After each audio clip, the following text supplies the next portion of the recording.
No niin. Taas on tehty vähän peltiharjoituksia. Elikkä nyt nämä reijät, että tämä kulma on nyt kunnostettu ja vähän viimeistelyhommia ehkä vielä. Elikkä ei ollut mitä jäljellä, piti rakentaa kaikki peltit ihan uusiksi, myös tämä alareuna ja sitten tämä ulkopinta ja sitten puskuritukki perässä myös kunnostettu.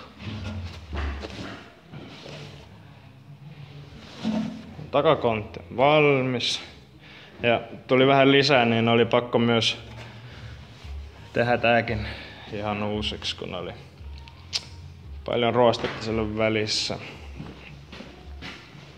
No joo, sitten huomenna tämä kylki.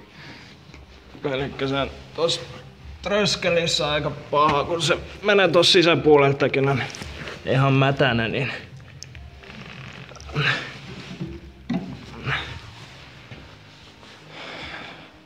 tämä on helppomuotoinen paikka. Tuossakin vaan tämä kiinnikkä irti tästä tuplapelti. Pitää putsaa ja sitten sen jälkeen kiinni. Mutta tämä oli sitä vaahto ihan täynnä, sitä rakennusvaahtoa kyllä. Näyttää tosi surkealta, niin ja tässä näkee kuinka monta eri peltiä tässä on ollut, niin ne pitää kaikki leikka irti ja hiekka puhalta ja maalla ja sitten asentaa ne pala kerrallaan takas, kun se tuplakattokin. Ja niin tääkin väli oli sitä rakennusurettaa, niin tää vaahto ihan täynnä. Ja tässäkin näkee, niin on kyllä tosi surkea, kun ne on laittanut sitä. Ja melkein se pahin on se, että se niin kun, tässäkin aika iso alue on sitä täynnä, niin sisäpuolelta näkeekin. Ja se on myös tullut sieltä. Niin. Elikkä vaikea sanoa nyt. Varmasti se tulee näin, pitää leikka tosta palaa ihan pois ja putsa ne peltit. Ja sitten tääkin on sen verran roostunut se sisäpelti, että pitää rakentaa tääkin ihan uusiksi. Ja tuossa sitten tietysti tämä homma. Ja on täällä sitten tää pohja sieltä ja täälläkin jonkin verran. Ja sitten se akkukotel oli ihan ruostunut pois ja sielläkin on yksi reikä vielä, mutta se akkurunko oli tosi huono. Niin, tässä vähän historiaa sitten sun autosta, eli täällä on ne kaikki mahdolliset peltit, mitä tehty, niin tää on se takakulma ja takakontin pelti ja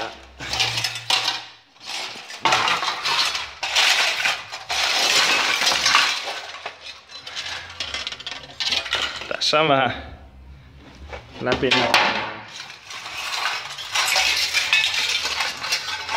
Tää on siitä puskurin tukipalasta sisäpuolelta. Eli on ollut aikamoinen urakka kyllä. Että se tosi vaativa työ se hitsaushomma on. Ja se on aikamoinen ennätys, jos nyt huomenna sais tää kylki suht koht valmis, mutta mä vähän epäilen, että kyllä se jatku vielä torstai tää kylki. Niin. Ja sitten tää pohja tietysti parisen päivä varmasti, kun se tuossakin näkee se runko siellä, niin aika isot palat pois ja pitää kunnostaa ne runkopätkät ja sitten saa vasta laittaa ne uudet peltit kiinni ja tietysti ne pitää tehdä myös. Ja kyllä tohon auton sitä peltiuppoa, eli se on nyt mennyt metri kerta 2 metri peltipalat tohon asti ja sitten Sitten. No joo. Se vähän tuntuu, että rupeaa olla pikkasen väsynyt, että ei edes jaksa enää puhua paljon, mutta kyllä kuva kerro itsestään. Että se on.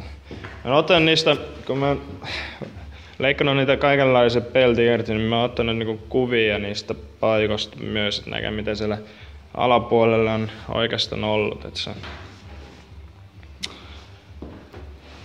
sinänsä ihan ok.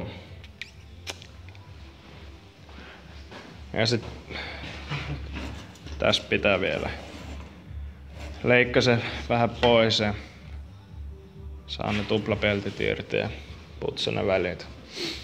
No joo, elikkä huomisen päivän urakka sitten tästä näkee, että kyllä voi sanoa, että riittää kyllä tekemistä. Ja oikeastaan sen rakennusvaahtoon sen vois kyllä laittaa laatikkoon ja lähette siihen jenkkiin ja kiittää niitä poikia hyvästä työstä. Niin tuossa näkee sen, kyllä sen oli liimattu tämmöstä, no ei se nyt ihan hyvin irti tule, mutta joku tämmönen, mikä tää on, joku alumiinipelti, tosi ohutta, semmoista moimaista, niin se liimalla laitettu sen alapuoleen, että kitti pysyisi paikalle. Ja sama temppu on tuossa tehty, kun se uretaan, niin just sen takia laitettu, että se pelti olisi niinku kovana, kun sitä koputtelee ja sitten pysyisi vähän paikalla se kori, mutta se on ollut tosi pehmeä kyllä se kori nyt, kun se on niin mätänä se takakontti ja pohja, että se näkee tuostakin, niin tääkin on ihan halki niin toisella puolellakin, eli kyllä se kori on alkanut niin elää vähän sen myötä, kun se on niin paljon niitä huonoja paikkoja tässä autosta. No joo, ei se mitään. Jatketaan niitä harjoituksia ja katsotaan sitten minkälainen tilanne loppuviikosta näyttää. Olisi tässä paljon muutakin, niin kuin korjaamon seinät pitäisi kunnostaa ja vastaavat jutut, mutta ei nyt kerkenyt. Toissa päivänä aamulla näin paljon mä ehtisin, niin kyllä mäkin sitä rakennusvaahtoa käyttä, mutta ei niissä korissa, vaan vastaavissa hommissa. Tossa pitää laittaa vielä vähän oven listoja, mutta turha sitä laittaa nyt tässä vaiheessa, kun pitää maalaa ne seinät ensin, mutta sen vasta sen jälkeen, kun tulee se sun auto valmis, koska ei muuten pysytte sillä aikataulussa, että on tullut sen verran isoksi tää homma, että se on niin kuin kaiken kaikki pari viikon hitsashommat tässä autossa ja melkein. Elikkä joo, iso projekti on. No joo,